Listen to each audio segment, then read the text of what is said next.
Food for thought. Week 8, the calendar will flip to November before we're back on there together next week. That's crazy to me here. We're basically at the halfway point, and I'm the Luch. I'm here with my guy, Chief Justice 06, and producer Steve behind the scenes, getting it done for us. Chief, it's been a good, 27 hours since we last spoke. How have your 27 hours been? It's been good, man. Hopefully things go well tonight with Monday Night Football. We got NBA going on. We got NHL going on. I know a lot of people probably know it's Sports Equinox Day, but it's just a lot happening, man. So hopefully we can come on and talk through, some of the things that happened last week and then talk through some of the things that are coming up this week.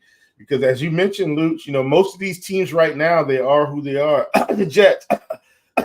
Most of these teams are who they are. So I don't see too much changing from how we grade these teams moving forward. Like we've seen the best of times, we've seen the worst of times, and so I think moving forward, I'm gonna have stances that I stand by the rest of the season. It certainly was a fun day, and tell you what, Sunday Night Football game got really interesting in the last 5 or 6 minutes. I mean, Kyle Shanahan is so good at what he does. If you can take away the last 3 or 4 minutes of some of these games where they've imploded or like almost imploded, it's like, hold your breath. We're coming in for a landing. But, Dallas comes up just short. A couple of blown coverages with CeeDee Lamb being unmarked. There were some defenders running into each other, just some weird stuff. And boy, did you catch the Jaden Daniels Hail Mary live by any chance? Did you see it happen? No, I didn't catch it live, but I've caught every replay there is. I mean, just incredible. And of course, Mr. Stevenson's taking some heat back there, and just is that video of him taunting the crowd while the ball was snapped. He's on Mars. He's not even on Earth. He's on Mars. Yeah. And wow, just. And then he walked out with an L. Like how fitting, right? All of that to walk out with an L. It's. I almost feel for the guy because, whatever socials he have are probably blowing up with just egregious kinds of hate mail and stuff. And, it is what it is. Yeah. Look, I'm not asking anybody to attack this man personally, but from a professional, this is your job standpoint, like, hey, man, epic failure. Nothing against the guy personally. And I think sometimes as fans can't separate the two. But listen, being a football player is his job. I'm sure he's not a bad person. Yeah, I don't know him personally, but it was a bad play, and that's objective. Absolutely. That he was no help in that situation, and it is what it is. And don't look now. Here are the Commanders, midway point through the season. A very questionable Jaden Daniels plays through some ribs, takes some hard shots. I mean, this guy's been taking licks since LSU, and I wish this guy would go down and slide a little bit more, but he's tough as nails. And, thank goodness someone's giving Terry McLaurin fantasy value. We're only in year 17, it seems like, of Scary Terry having all the intangibles, but no one to throw him the ball. And I'm glad it's finally happening. It's cool. Terry McLaurin, good football player, had bad quarterbacks and some pretty bad systems the last couple of years, but gut-wrenching blow for Chicago. I mean, quality NFC team on the road, literally a tip pass away from running out of there. Keep winning. If they keep winning, they could still get in the playoffs. Absolutely. Look, guys, the Dallas Cowboys aren't anything to be afraid of. I'm not even sure if I'm actually afraid of the 49ers anymore. Are you afraid of the New York Giants? I don't think so. The New Orleans Saints, who was a team that I was high on to start the season, ravaged by injuries as well, and they've just fallen off a cliff. 1-2, and then they've lost 6. Are you worried about the Cardinals? Like the Cardinals are a team I do think is coming, Luch. I will say that. Like I'm still a lot higher on the Cardinals probably than most people. But my point is, in the NFC, like who are you really afraid of? Yeah. If you're the Bears, you just keep winning the games you can win, and in the end, I think this thing will shake out. I mean, we thought the Seahawks were going to be better than the Buffalo Bills. Just run in there and beat the snot out of them. in Seattle, that was probably, honestly, I was probably more shocked about that loss than any other loss this weekend. Like, secretly, I couldn't believe the Seahawks caught a major beatdown like that at home. So for me, this is, I think the Bears are fine. And so, at 4-3, once again, if they keep winning, a few games here, if they finish the season at 10-6, I think they get in the playoffs in the NFC. It's not out of the realm of possibilities, and they're competitive, and that's what the goal was for this season, to be competitive, and that's what Chicago is. Jacobs in the chat says nobody is afraid of the Bears, and yeah, I don't think anybody's afraid of the Bears. Yeah, but, I think you're missing the point, Jacob. It's not about them being afraid. We're saying who's afraid of the rest of these NFC teams out of maybe the Lions, Minnesota, clearly, do we think the 49ers are good when all the way healthy? Yes. The problem is they're not healthy. Like, the injury bug can bite anyone. So that's all we're saying, Jacob. Don't put words in our mouth, guy. We're not saying this team is Super Bowl bound. We're just saying, compared to the rest of the NFC, they've got a shot to still get in the playoffs, even after this loss against the Commanders. I don't think anyone's afraid of the Bears, but they're a work in progress. They're interesting. They're interesting. They've also got a rookie quarterback. Yeah, Jacob. I don't think Jacob's listened to this pod much. We think the NFC North could get all three of these. Could get 3 teams in, and maybe 4, depending on what happens in the NFC East and the NFC South. Here's the thing, Jacob. So, and I like this kind of discussion so we can explain ourselves. In the NFC South right now, you think 2 teams are going to get in and 2 teams aren't, right? Like, the Saints aren't going to get in and the Carolina Panthers aren't going to get in. Then you go out to the NFC East. At this point, I don't think the Cowboys are getting in. I don't think the Giants are getting in. So you got to think Washington is probably going to get in along with the Eagles if the Eagles don't have a meltdown like they did at the end of last season. Then you go out and you say, okay, with the NFC West, you've got San Francisco, you've got the Rams, you've got the Seahawks, and you've got San Francisco. Arizona. Well, and I think one of my talking points was go back to Thursday Night Football, because that fairly, I would call it a decent upset with 2 receivers who nobody knew what kind of workload they were going to get. Kupp, Puka play over 50% of the snaps. Stafford puts on a clinic, and maybe they lose that game. Maybe they're sellers at the deadline. I mean, all the mainstream reporters made it known that teams were inquiring about Cooper Kupp, and rightfully so, and probably whatever other expiring contracts and veterans that were on that team that could help. Now you're 3-4 and you're 1 game behind in the win column of the 3 other teams in your division. And keep in mind, the Rams have a win over the 49ers from earlier this season. And coincidentally, they have a loss to the Cardinals, but and maybe Seattle as well. Do they play Seattle too? I don't know. Either way, I mean, they're lumped in right there together, and they have the tiebreaker over the team with the best roster on paper in the 49ers in that division, which is interesting. And I actually pulled up the odds on Scores and Odds. The Rams are better than 5-1 to win the division. And we saw this damn team do it last year, right? I mean, when they're healthy on offense, they can score with anybody. Defense has some serious holes. And I guess maybe consensus is that Puka made it back quicker than, I guess I should say, what the consensus timeline was. And both guys played over 50% of the snaps, and Puka looked fantastic. So the Rams, again, are in this spot where, maybe the next couple of games will determine what they do at the deadline. I mean, listen, of course, everybody wants to win now. It's the NFL. Everybody's playing for pride, and more importantly, there's money attached to everything and incentives, and kind of winning trumps everything. But what if they come out of this thing, and you're 6-4 in 3 weeks? Like, they're holding on to their pieces and trying to run it back another year, wouldn't you think? I would think so. I want to kind of dig in. When I say dig in, this is going to be a very quick dig in. Right now in the NFC South, you've got 1 team above 500. That's the Falcons. Buccaneers are 4-4. Saints are 2-6. Panthers are 1-7. Essentially, Saints and Panthers aren't going. We maybe Buccaneers get Evans back, but I mean they've had some injuries. You see what I'm saying? Bucks have had some injuries, which has probably derailed their season a little bit. Right now, I think you got to pick. If you had to pick one team to come out of the South that's completely healthy, it's the Falcons.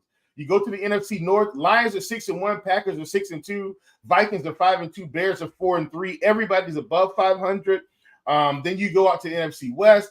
Cardinals are 4-4, 49ers are 4-4, Seahawks 4-4, Rams 3-4.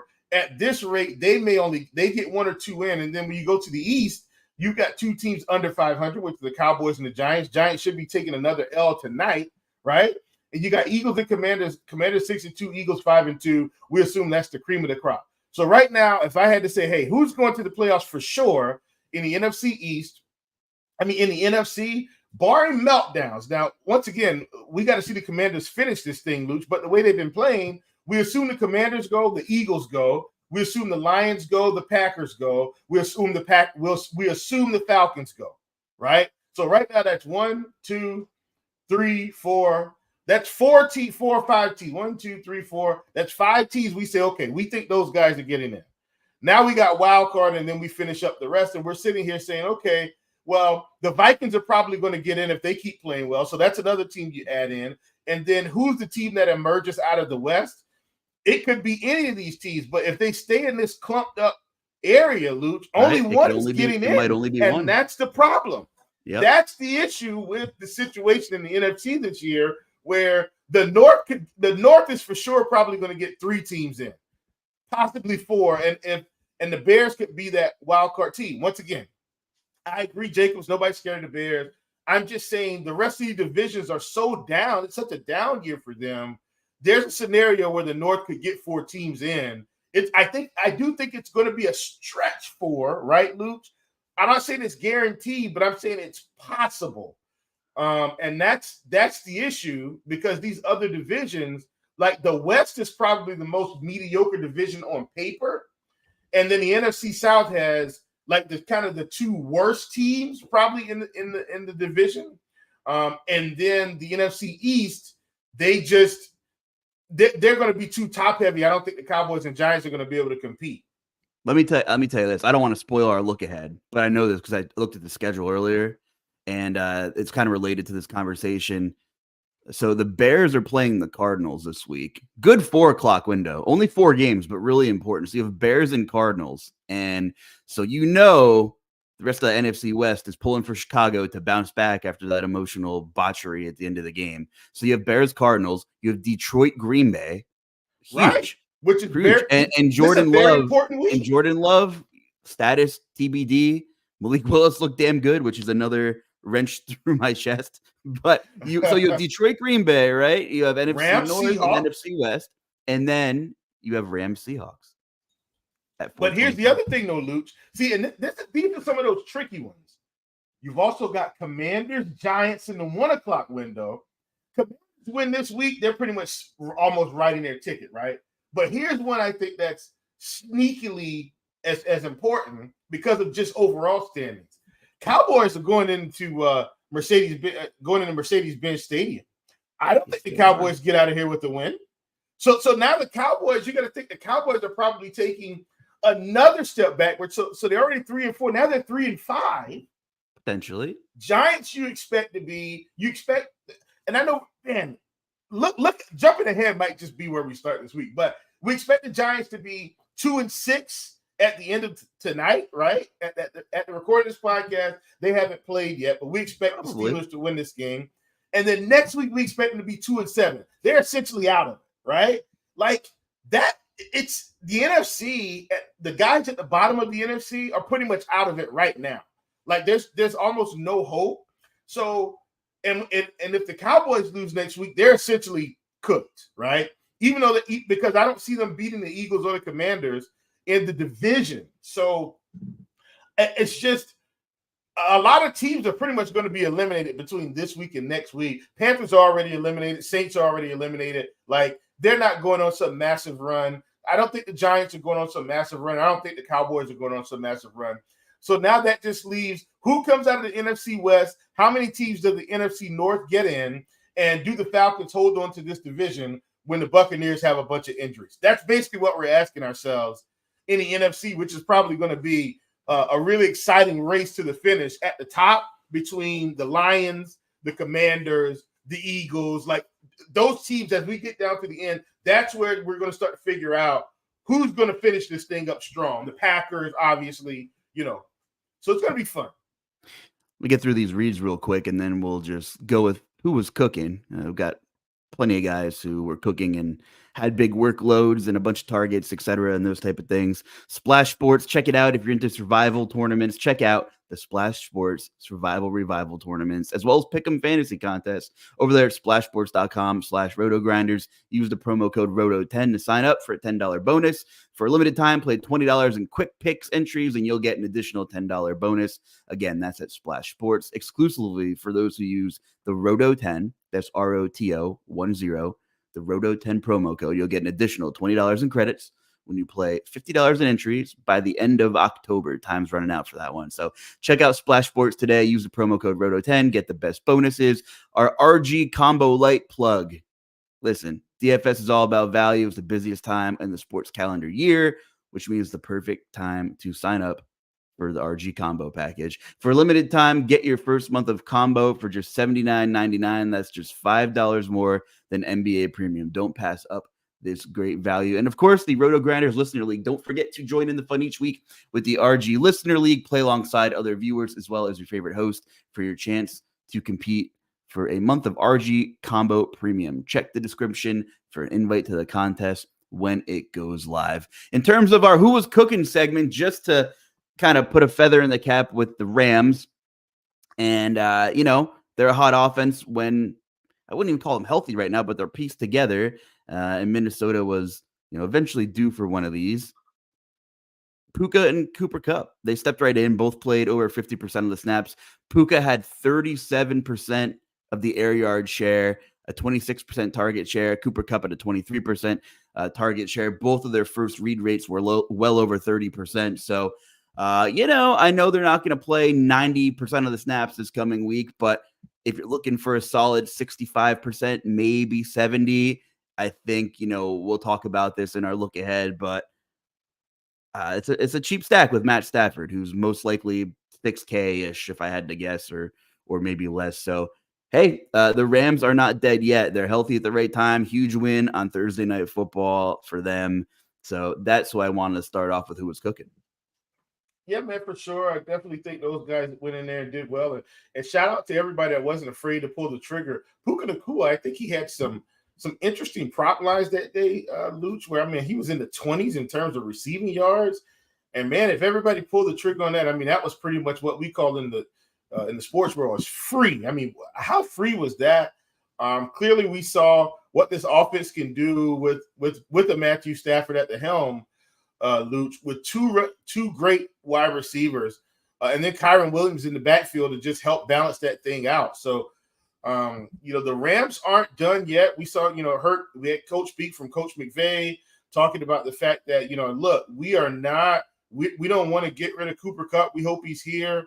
Way to handcuff the organization, my guy, to make sure that they don't go out and do something stupid. But either way, I think McVay also became the winningest coach in Rams history with that win, if I'm not mistaken, Lucha. I could be wrong on that, or he's getting close, but I think he's got the most wins in Rams history as a coach right now. I'm pretty sure I'm right about that. But I love those guys. Both of them were cooking, and Stafford also was cooking as well. Someone else who was cooking this week, man. Listen, we got to give a shout out here. This wasn't an easy task. How about Jameis Winston right off the bench into the starting lineup and gets a division opponent at home, takes down MVP level talent, enough MVP candidate yet again, Lamar Jackson. Not just a divisional opponent. Many are dubbing them as the most complete team in football. Yes, but Jameis Winston does it again. What do the Browns had the same scenario last year? Deshaun Watson goes down, Joe Flacco comes in, and suddenly this team starts winning football games. It takes off like a rocket ship. Suddenly they can score 30 points. And Luch, the same thing has happened with Jameis. Jameis Winston was cooking yesterday. Deshaun Watson is cooked. I don't know how he gets this job back when it feels like every quarterback that comes in that's competent takes this offense to new heights. Joe Flacco, and he just Jameis Winston. Yeah, I mean, it's 2 years in a row. Now, once again, we know Jameis has his own woes from time to time, but he's a guy that's going to be able to push the ball down the field. He's a guy that's going to be able to get these receivers involved. I mean, they lost. Here's the other thing. Amari Cooper is out the door. Deshaun Watson is down, and this team plays better. Jameis gets a lot of credit for that for them offensively. And then kudos to their defense for just holding on and keeping Lamar and this team at bay. Secretly here, not secretly, sidebar, what is Todd Monken doing only handing the ball to Derrick Henry 11 times? This game smelled last year's playoffs against the Chiefs all over it. Todd Monken, don't outsmart yourself, buddy. You go out and get King Henry. I think 15 carries is his minimum, even if they're losing. He's got to have 15 loops with upside for 25. And when I saw he had 11 carries yesterday, I said, my goodness, Todd Monken does it again. You got to keep that running game rolling, my guy. And so this is about Jameis. I want to make that clear. This is about Jameis. Jameis was cooking. Deshaun Watson is cooked. Todd Monken lets the passing game rear its ugly head again, and he leaves that game with a loss. Better to make it now in the regular season than in the playoffs. But if you don't figure this out, Lamar Jackson is going to be leading the league for MVP yet again, and he's not going to win another Super Bowl or a Super Bowl. And listen, I mean, Jameis threw the ball, 41 times, and probably not the recipe to win, but it's great for DFS. Of course, the Ravens, good run defense, bad pass defense, they were missing some corners. So I get it. It kind of fit the bill, and that was a very competitive game. They weren't really playing the trailing script that most people were kind of hoping for, but the pass volume was still fantastic either way. So, a lot of passing attempts, but either way, 11 targets for Elijah Moore, 26% target share. Cedric Tillman, 36% air yard share, 9 targets. Jerry Jeudy, 8 targets. David Njoku, 7 targets. I mean, listen, I love Nick Chubb. It's a great story that he's back in playing football again. There's a chance that he's not right for most of the season or maybe the entire season. I mean, it's just the way it is. These things take time. Look at Tony Pollard last year, and although the Titans are a train wreck, he's been by far like their shining star, and he has his little juice back in the legs. So these things take time. What I'm saying is they might actually have to rely on the pass if the running game can't, catch any traction. Maybe hopefully Jerome Ford's healthy again sooner than later, and there's just a little bit more of a committee and keep Chubb a little bit fresh and keep easing him in. But I mean, these DFS pass catchers have life, and those were the tournament winners opposed to the Tampa Bay value. It was kind of like, well, there's value in Tampa, there's value in outside of K. Dotton, of course, who was just a chalk smash. But here's the thing, though, like Baker played fine. Baker played fine. It's just Otten really soaked up a lot of that production with the 2 touchdowns.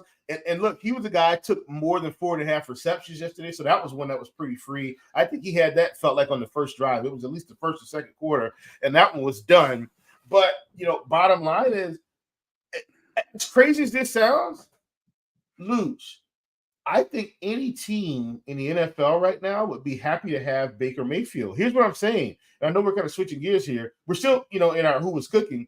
I actually feel like with the roster construction that Baker had yesterday, he was cooking pretty well. They only lost 31-26, and he kind of elevated this team, if you will, to kind of help put them in a position to even be successful. Still had, north of 230 yards passing. The numbers were great. They just couldn't pull it off. I just think they didn't have enough. But, man, Baker's really turned his career down. Really impressed with Baker Mayfield as a quarterback. I'm going to get a little bit closer to you, Luch, in terms of this mention. And I mentioned this yesterday or last week, and I know how the Philly fans are. But I think this is probably what the Philly fans want to see. They want to see these 37-17 wins. What are they going to say this week, Luch? I mean, Philly goes into Cincy. I'm not saying Cincy's elite, but Joe Burrow's on the other side. This team had to show up and play football. 37-17 to 17. Philly once again demonstrating, hey, we're not done yet. We're still a quality football team in the NFL. And Luch, why not? Why not fly, Eagles fly? I think they got a shot to get to the NFC title game if they keep playing like this. And I know some of these games have been closer than they've wanted, but what do we talk about? Just win. If you win, good things can continue to happen if you find ways to win football games. You get some moxie, you get some grit, right? It's kind of like, Minnesota, all those, 2 or 3 seasons ago. Yeah, I know they didn't go to the Super Bowl, but they just kept finding ways to win, put themselves in a chance to have some success late in the season. I think that's what we're getting from this Eagles team. And I actually think they should get better as the season continues to roll down to the end, as they get more comfortable with the Saquon Barkley effect and how they're going to, utilize all these pieces together and allow them to complement each other. Super balanced attack. 22 carries for Barkley, almost 5 yards a pop. 6 catches for Devontae Smith, 5 for A.J. Brown. They both went for 80-plus yards. Huge play by Devontae Smith. Back-to-back weeks. Had A.J. Brown making a clutch catch late in the game last week. This week it was Devontae Smith going up over the defender on a bomb. Beautiful ball from Jalen Hurts. We give him a lot of crap on this game, on the show, when it's deserved. But 16 of 20, super efficient. And I gotta think that if anybody had meaningful Saquon Barkley shares yesterday, you're screaming at the TV. Any other stinking team, this guy would have 3 touchdowns. But the tush push mostly exists in the state of Pennsylvania, in the southeast portion, where Jalen Hurts vultures every single 1-yard plunge from Saquon Barkley, who had a beautiful day on the ground, no touchdowns. Could have had 3. Could have just gave him 1, man. Like throw Barkley a bone, give him 1. Guy's running hard, but it is what it is. And Jalen Hurts had that fantasy smash day that we were accustomed to seeing like every other week for the past year and a half. 3 rushing touchdowns from basically the pylon. And, it is what it is. It's a massive fantasy score, and we're not stopping it. So, yeah. Now that offense is healthy, and, of course, it was the Bengals who've been porous defensively, but you got to start thinking about Jalen Hurts, especially on slates where maybe, no one's really paying up a quarterback. Yesterday was cheap day for quarterbacks. A lot of great cheap options that were on the docket. For sure. Last one for me, Luch, and then we can move into like complete look ahead, if you will. Yeah. And look, man, I'm sorry about this, but the Lions strike again. I mean, this team, they just, and here's the thing now, it's not like I don't even feel like they intentionally ran the score up this week. I mean, you get kick returns for 60 yards apiece. You get short fields. Like, I don't even think they tried to embarrass the Titans. It just happened. No. And I wasn't getting out of here without bringing that up. And I hope our guy B-Shot, Detroit homers in the chat here. That's my guy. But I have some great numbers for you. The Lions had a 57% special teams DVOA, an estimated 17.9 points of special teams value over average by Aaron Schatz's model. The second best special teams game since 1979. I mean, they were getting 60, 70 yards on multiple kick returns, punt returns, set up right in the wheelhouse. I mean, Jared Goff had 86 yards. Listen, I had one really, really interesting 3-max team that was on the cusp of making a lot of noise. And I really liked Amon-Ra St. Brown. If you would have told me on crunch time yesterday that Amon-Ra St. Brown not only scored a touchdown, but his team had 50 freaking points and he had less than 10 fantasy points, I would have called you a liar. And exactly. That's football. But I'm just here sitting like, how did that guy ruin my single entry lineup when his team had 50 points and he scored a touchdown? But the Lions didn't do anything. They didn't have to do anything. Tennessee beat themselves time after time. Jahmyr Gibbs had 1 splash play, and here we are. And now I'm looking at, again, Shadur Sanders highlights on YouTube, rooting for your Panthers to maybe give a spark in Nashville. Just an utter melt. And for some reason, that special teams coordinator is still employed by the Tennessee Titans today. Colt Anderson. I think you might be the luckiest man in America. I don't know how you have a job today. And I get it. You need some personnel for sure. But I mean, listen, you look back earlier this season. I mean, no one really pays attention to Titans football only when the Will Levis meme pops up on the timeline. But 2 critical block punts in the first 2 games were, again, Tennessee, Chicago, massive meltdown. Tennessee Jets, massive meltdown. This isn't a Lions week only thing for the Titans. Hit the reset button, send him out early for the holidays so he could be with his family. I would have left him in Detroit. But yeah, the Lions, I mean, they're a disciplined team. I thought they were going to blow the doors off Tennessee regardless. But if there's any pro for fantasy purposes, is Mason Rudolph's not a good quarterback, but he's a more accurate thrower of the football than Will Levis. And if that DeAndre Hopkins trade, which had to be done, by the way, right? A 32-year-old receiver who's healthy sometimes, if he's healthy in January, it's going to be a great addition for Kansas City. But for DFS and fantasy purposes, I think it was kind of a blessing in disguise, because now you have Calvin Ridley, and only Calvin Ridley, who got not only looked great, was peppered with catchable targets for the first time this season. And he's the de facto number 1 option in Tennessee. And, the Titans still have some decent wide receiver matchups on their schedule. They got Jacksonville twice. I mean, what more do you have to say? And they're probably going to be in a bunch of trailing game scripts. So I think Calvin Ridley was a winner despite the massacre. There was such a bad game script there, thanks to the Titans special teams, etc. And this is the one nugget I had. I took a screenshot of this. It was the third quarter. Tennessee had 294 yards. Detroit had 133. The Titans had 7.4 yards per play. Detroit had 5.3. And they're down by 38 at that point. I mean, and that's how that game went. That's literally how the game went. Luke, what a dumpster fire, man. What happened? I looked up and it was I don't know, 7-0. And then maybe it was 7-7 or something. I can't remember. First quarter, it was a great game. Ridley was everywhere, But Luke, I looked up and it was turned it off. 21 30. I said, God. But then what happened? I would pull up the scores and I see Jared Goff had 30 yards passing. I'm like, hold on. How are they up 30? It was just what a day. But we're laughing and it's they're a laughing stock. That's what it is, and we'll see what happens moving forward. But yeah, Lions are just a unit. Aiden Hutchinson, his void didn't matter. I still think they're gonna go out and get somebody. Look for a 1-year deal, because like we mentioned, that the whole NFC race is crazy, especially that division. But Jahmyr Gibbs, massive splash plays in consecutive weeks. And listen, I love David Montgomery. They have probably the best backfield 1-2 punch in football, but man, is it a nightmare for us you want to play one. You have that offensive line that's just superior to pretty much every defensive line in the league, but they're damn well pretty much splitting reps. So I don't know if the Millie winner stood, but the one guy who was winning the Millie, I have to check, but it was a Montgomery Gibbs double stack, and Ridley was in the lineup, I think. So I don't know if he was a time traveler or what game stack features he hit on his optimizer, or if he had 12 IPAs the night before and just smashed a bunch. But think about it this way, Lucy. Sometimes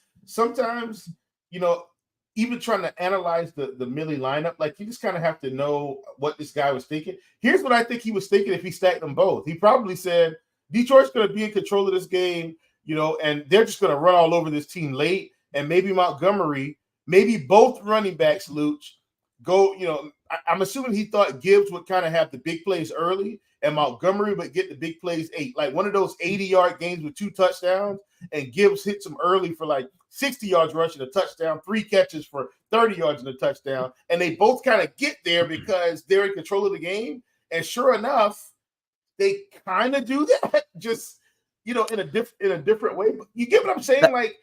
I get it. That lineup did not hold, but the winner was an awesome team. It was a naked Bo Nix team who was also cooking. So we talked about this. There's a boatload of analysis every week, angles you could take, and sometimes you just have to play the guys against the bad teams, right? Luch, that's every week, though. See, I just missed it this year. Like this past week, I took a stand on Houston against Indianapolis, and it just didn't get there. Clearly, Joe Mixon got there, but the passing game just didn't quite get there. Stephon Diggs goes down, in the third quarter. He was on his way to a nice game. You know what I'm saying? So, yep. But I want to go ahead and parlay that in this. We got a good friend here. Aaron Smith says, Chief, is this a start any Saint week against the Panthers? I don't know if it's any Saint, but I would for sure have some Alvin Kamara going as we go into Carolina. Carolina's a bad football team, and you need to be stacking against them. Give me that Taysom Hill anytime touchdown, man. Like, this seems like the week they're going to be in the red zone more than they've been, and if he's healthy. Here's the thing. Who's equally as bad as the Panthers on defense, in my opinion? It's the Jaguars, it's the Cowboys. So I'm going to have so much Eagles, Falcons, and then a few Saints this week. Like, that's why I'm planting my flag early. Luch, if I had to plant my flag right now, I say the Eagles go to town on the Jaguars, and I say the Falcons roll against the Cowboys in the fast track in Mercedes-Benz Stadium. Drake London, Bijan, Kyle Pitts is continuing to carry fantasy lineups, but nobody wants to talk about it, Luch. Remember what I talked about last week? I was saying, look, we're trying to diminish what he's getting done with competent quarterback play. It took him 2 or 3 games, but just start looking. Even if you just want to box score watch, Kyle Pitts has actually been one of the better tight ends for the price over the past 3 to 5 weeks. And this week, he got it done in the end zone. And look at the fantasy production all of a sudden. I mean, had a better game than Drake London this week. He did. And just the beautiful thing about our game is you stacked Atlanta and you played Drake London, you might have not even cashed. It was a backdoor Kirk Cousins with Darnell and Kyle Pitts week. And but you know, Darnell that's what Mooney's been my guy all year. I know he was. He's been the cheaper wide receiver piece that nobody wants to play, that has been incredibly productive. And what have we talked about with Mooney, Luch? At these type of target and quality target levels, right? He's bound to score 20 fantasy points. I would say 30% of this season he's going to score what? Wouldn't you say 20 plus fantasy points probably for 30 to 35% of these games this year, which I think has already happened. Maybe because and also we talked about who was cooking, and I know we're in look ahead. If Kirk Cousins could play the Buccaneers every week, we just start him every week. But he gets Dallas this week, and he's in that lower 6K range. I think Kirk Cousins is in play again in our look ahead. He's only 6,200, 6,400, excuse me, this week. So I'm not saying he's the best priced up play, because clearly you got Stafford at 57, you got Geno at 58. If you want to go that route, you might get Malik Willis against Detroit at 5,500. We don't know. You're going to get Jameis for 54. But my point is, I think Cousins is going to be a good play this week against Dallas at home. Cousins at home against Dallas. I think he's going to be a great play. And Jalen Hurts at 7,800 against Jacksonville. My goodness, sign me up. I'm with you. And just before our formal look ahead, just another guy who's cooking, Ladd McConkey. And I know kind of by default they've been plagued with injuries as well, but a big sigh of relief the last couple of weeks where he's been awesome and healthy, playing through a couple questionable tags, but could be a best ball winner. His draft ADP, whatever you want to call it, was kind of in that same zone as Calvin Ridley was for a part of the summer. And you have to feel a little bit better seeing McConkey and Ridley go off in the situations they've been in. Justin Herbert, all things considered, playing very well. And McConkey's doing that. He only played 62% of the snaps last week. Yesterday, whatever you want to call it. Mostly playing from the slot. I know he's playing through a Q tag, so maybe that number even bumps up a little more. But, they're scoring off against Cleveland this week. And listen, both of these defenses are pretty good. And I guess we can kind of go into the look ahead. I'm not going to spend too much time on that game, but let me open up the pricing here for the first time. But now that you mentioned that, Luch, because you brought up best ball. And so, I said, I guess maybe we mention that every few weeks. As of right now, Luch, I've got 2 teams that are winning my leagues, 2 teams. Remember, I did 10 drafts. Matter of fact, it was 9 drafts. Excuse me, I did 9 drafts. I've got 2 that are leading by a pretty wide margin. And then I've got, I've got 1 in 4th, which is, an extreme striking distance, Luch. We're separated by a few points.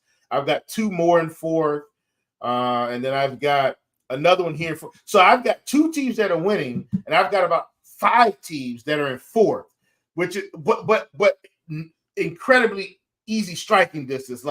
I have one of those weeks where I go for 120 and they go for 90 and I win, or I'm back in the lead. You get what I'm saying? So how many drafts did you do? I just did 9. Oh, well then pretty good ratio if you're talking 9 drafts. Yeah. I had a pretty good best ball year. And guess what? I didn't draft. I took a so here's what saved me in best ball. I was extremely high on Alvin Kamara. I was extremely high on Saquon. I was extremely high on Derrick Henry. I was extremely high on what's his name? DeAndre Swift on the back end. I was extremely high on Aaron. Like I was extremely high on those types of running backs, Luke. And unfortunately for me, none of them have gotten hurt. And all of them, every running back I've named has had at least 130 fantasy point performance this season, which has really helped to bolster my score. And most of these guys, sometimes I've gotten them on the same weeks. You get what I'm saying? So, like for instance, and I know we got to get out of here, but in one particular team that's winning, I have, and I'm trying to get that to load up. Let's see here. Yeah, I've got Henry, Saquon, and Kamara on the same team. I've got Kirk Cousins on that team. I've got Amon-Ra on that team. I've got Jerry Jeudy on that team. I've got Pickens on that team. Tyler Lockett's on that team. I've got Dallas Goedert and Kyle Pitts on that team. You see what I'm saying, Luke? So you start hearing those names, you go, well, they all didn't necessarily have big weeks together, but collectively you hit them on the right week, and it's come together pretty nicely. So it's been a good season so far, and hopefully by the time we get to the end of this year, one of these things can take something down and we can live to talk about it. Thursday night football. And if you're just tuning in, you're like, why did this guy not mention the train wreck of the Jets? It's because if this is your first podcast with us, Chief could probably take out another 20-episode season. If we just clipped our Aaron Rodgers conversations, there'd be another whole season of food for thought laying around somewhere just with Aaron Rodgers talk. This is for my boy, I Got No Chill. Thank you for hopping on the analysis. Luke, when we started this podcast, I think we started Food for Thought. This is our 3rd season, right? I think this is our 3rd or 4th season with Food for Thought, right? Am I correct on that? Yes.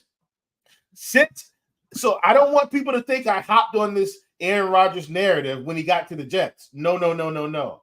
I've been on this narrative since he's been with the Packers. And guess what, Luch? If you go back and you start listening to NFL analysts like Damian Woody and everybody, what are they starting to say? Oh, he was never in the same class as Tom Brady. Ultimate backpedaling.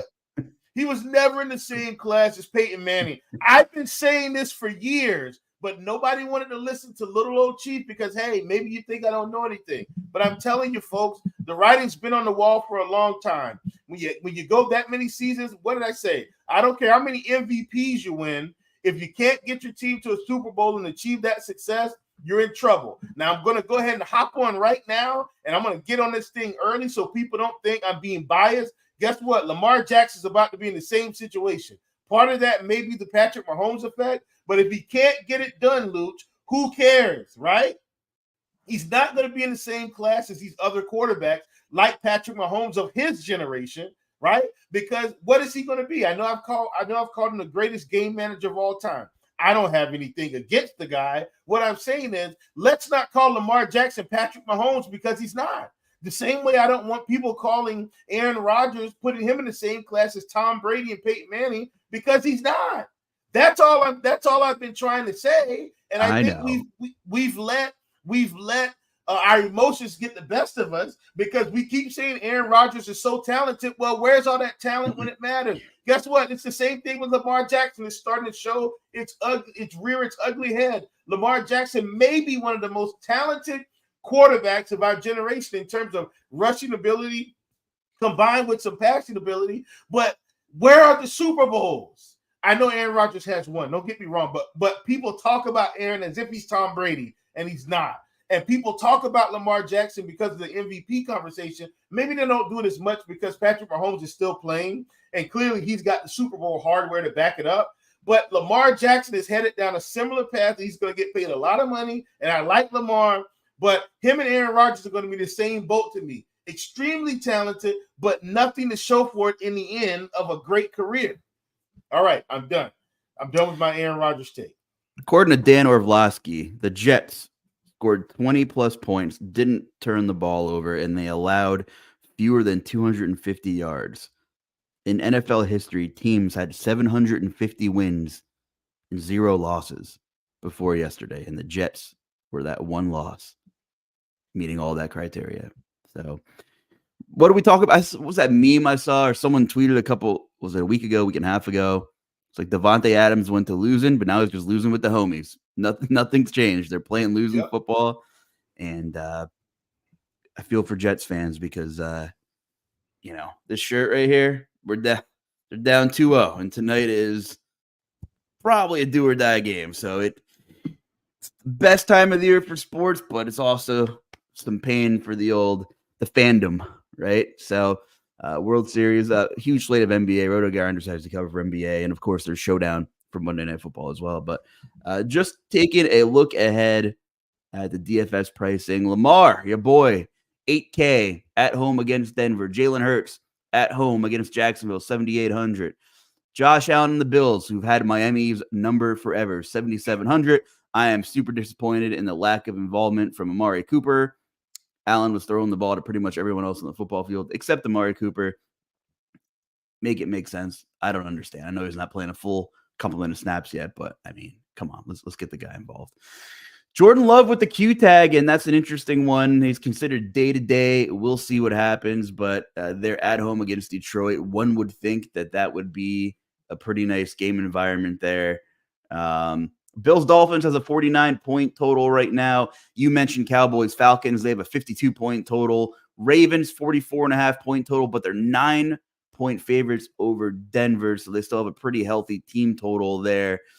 Commanders Giants 43, 3-point spread, a little bit low there. Let's see. Eagles 7.5-point favorites, 45.5 total. So Philly projected to have a nice little team total there as well. 47.5-point total in the Packers Lions game with a 3-point spread right now. Packers are the 3-point dogs at home. So I kind of feel like, and it looks like it opened at 1.5. So I feel like Vegas might think that we might see Malik Willis as of Monday. We'll see. And that Seattle Rams game, 1-point spread, 48.5-point total. Damn, gun in the head right now. I think that's my favorite game on both sides. I guess we'll have to see the status of DK Metcalf throughout the rest of the week. But a lot of firepower here. Joe Burrow, 6,900 against Vegas. You mentioned Atlanta, and Dallas is in trouble and hurting and on the road. And I mean, you could stack the Falcons any week you want. Drake London, I mean, the tag keeps going down. I understand he wasn't really involved. Still has 6 targets, but his tag went down another $500. He's back down to 6,700. Darnell Mooney up to 6K, and that's a bit of a bump. And Kyle Pitts still 4,900. So, what's sticking out to you? Any of those point totals kind of ringing a bell, or anything at the quarterback position other than Cousins that you're interested in? Guess what? I'm saying this week, Luch, to make a point. It's not about actuality in terms of overall. I don't even care about the point totals in some of these games. Are the Cowboys a bad defense? Yes. Are the Falcons at home? Yes. Okay, I'm going to attack the Falcons this week. Are the Jaguars a bad defense? Yes. Are the Eagles a pretty good defense? Yes. The Eagles are at home. I'm going to play the Eagles. Do you get what I'm saying? Like, sometimes I think, we overthink certain situations. It's just like, this week with the Broncos facing the Panthers. The Panthers are a bad defense. It's such a bad defense. Like, just fire it up. And guess what? That doesn't mean it's going to work every week. But bad defenses are going to give up a lot of fantasy points. And that means if you just stick to that process, the fantasy points will show up. And that's where I am, man. Like I told you, now, Luch, you talked about with the halfway point. These teams are who they are. Just fire them up. The Bills are probably going to score some points this week, right? They've done it every year against the Dolphins. Dolphins haven't really been able to play well in the cold. Tua's just getting back. Josh Allen, I keep thinking he's going to slow down. He's pushing the envelope even further. He's getting better. He's got better weapons. We're starting to see the emergence of Keon Coleman. Maybe he just needed a number one guy to kind of help give him some separation. I don't know. But once again, the Giants, the Giants are at home, but I'm expecting the Commanders to get the job done here. I don't think there's any reason to shy away from Terry McLaurin or shy away from Jaden Daniels like that.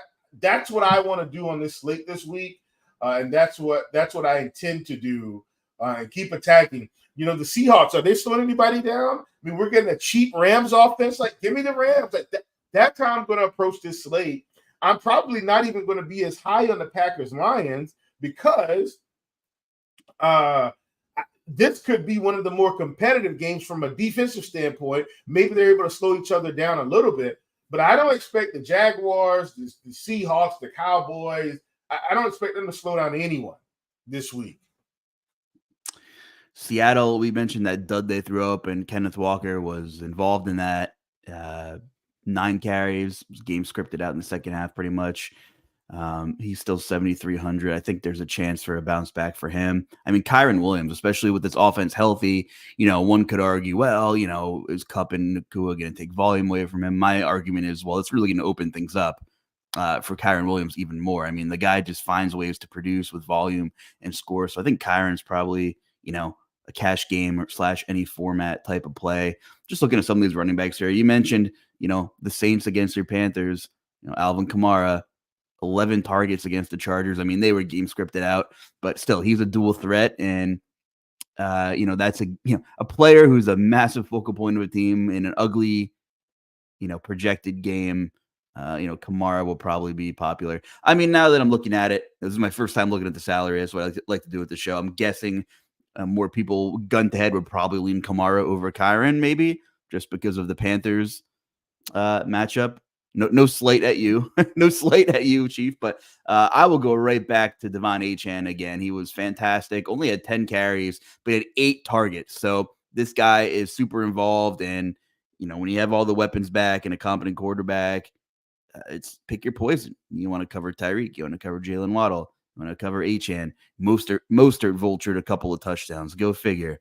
But Achane was heavily involved, and 6,700 against Buffalo.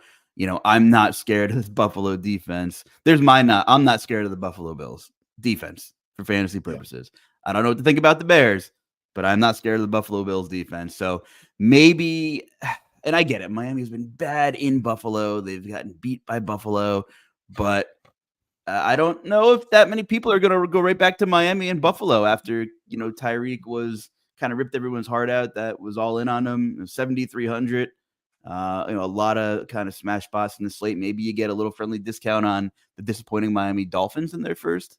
I mean, they put up points. It's not like they were disappointing as a team. It's just, Achane was the guy who had the day and no one else really got there. Yeah.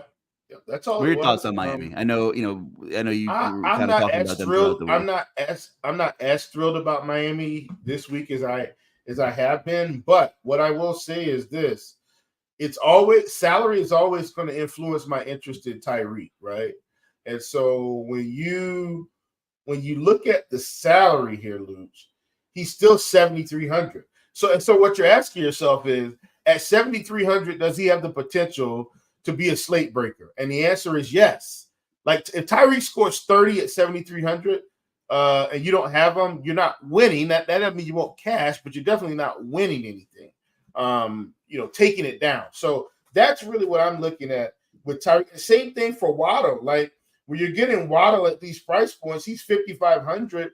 If he scores 25 points and you don't have him, he could be a slate breaker. So those are the things I look at with those cheap pieces. And that's why I keep playing the Miami Dolphins, I think, because we know the potential of these guys with all of that speed. But like you said, it just happened to be Achane that hit the big number yesterday. We'll have to see if T. Higgins plays. Obviously, he's a key cog to probably projected ownership and what the slate's going to do. Cincinnati has Las Vegas at home, so you have to like that as well. But, I mean, you can make an argument for pretty much any of these high-end receivers who most of them are in at least in neutral matchups, it seems like. So it's going to make for definitely some interesting decision-making for sure. Let's see here. It was National Tight End Day, and pretty much every one of them scored. Yeah. Listen, Mark Andrews played his most snaps since week 1. He ran more routes than Isaiah Likely. The consecutive weeks, where Mark Andrews has been a difference maker. Three weeks in a row. He scored 4 touchdowns in the last 3 weeks. I don't hear anybody complaining about Mark Andrews now. And he's still priced as if he stinks from the first 8 weeks of the year. I get it. It's Denver. If you don't want to play him, that's fine. But he's 4,200. Hey, guess what? Sam Laporta got in the end zone. Jared Goff didn't throw him the ball, but he still got in the end zone. Jameson Williams missing again another week. I mean, Laporta, red zone guy. You would think that Jared Goff will throw for more than 85 yards this week. So I think Laporta is interesting. I think tight end, for once, is a really fascinating week where you can talk me into one of like 7 different guys. I mean, Trey McBride continues to get it done. Of course, Brock Bowers, if you feel like spending up, against Cincinnati. Njoku, the Chargers have a tough little defense. It's funny what a little health and a little coaching personnel swap does for a defense. So I don't know exactly where I stand on Cleveland at this point of the week, but of course, then you have Dalton Kincaid against Miami. But that zone of Kyle Pitts, Laporta, Mark Andrews, we're talking between 4 and 5K, just seems like a good spot. And we'll have to see what Drake May's status is. That's a sad one. Concussion, maybe he'll clear by this week. I mean, if he's anywhere near like not able to play, you don't want to risk your rookie quarterback like with the season that's not going to be full of playoff appearances and stuff. Like, just hold him out, man, and let him continue to develop. I mean, he's been pretty okay considering like what he has around him. So I don't think there's any reason to rush him back if he's not completely healthy. Like, just let him continue to heal up. All right. Well, I like the Eagles receivers, like Achane. Just fascinated by that Seattle LA game. Kind of wish it was inside, but we'll take it. And that's kind of my early week take. So I know you got to get out of here, Chief. So do you have a story time or a GPP food of the day? You got anything for us today? So GPP food of the day. For those of you that don't know, my favorite fish, I like cod. I don't know why cod it's a really good fish for me. So I'm gonna try to do a little. I'm gonna try to make a homemade lemon pepper marinade today for my cod. I'm gonna bake some cod in the oven. Try to do a homemade lemon pepper. So I do like to cook. For those of you that maybe did not know that. And so sometimes I will experiment. And what that means is I'm not going to follow a recipe. I'm going to let my brain kind of think about the flavors that I've had before and then try to put something together. So that's what I'm going to do tonight with some nice cod. I'm going to put in the oven and bake that thing. And hopefully it comes out all right. I'm already thinking about, maybe put some a little basil in or a little rosemary. You know what I'm saying? I'm already, the brain's already turned in terms of what I'm going to try to get done today. But probably a little parsley. Yeah, a little parsley. Okay, yeah. So I'm definitely ready for it. Now, our illustrious producer Steve coming in right on time. That's incredible, Steve. Thank you, brother. But yeah, that's our GPP food of the day. Let's go with a little baked cod with a little lemon pepper marinade. Probably some like I said, I'm probably gonna use some parsley, maybe some basil. That'll give it a little bit of a sweet kick on the other side of the acidic. So we'll see, but definitely excited about it. My GPP food take of the week is not nearly as healthy, but it's more of a travel tip, or if you're somewhere in the area. But the Pennsylvania Bacon Fest is next weekend, and that's in Easton, Pennsylvania, about 45 minutes from where I am, right on the border of like central Jersey. On the other side is Phillipsburg, New Jersey. Anyway, Easton and Phillipsburg, by the way, two powerhouse for local football in the area. Those teams are always good in a big border rivalry that they play once a year, which is really cool because you don't often see, one team from one state playing another team from another state, but they're literally like 6 or 7 minutes away, separated by a river. So it's cool that they play. But the Pennsylvania Bacon Fest is this massive festival. And it's not just bacon. There are more bacon themed things than usual and specific vendors, but it's basically just an excuse for all the best vendors, food vendors, craft vendors in the region of all kinds of different foods to kind of get together in one spot. And Easton's a cool little, I don't know if you call it city.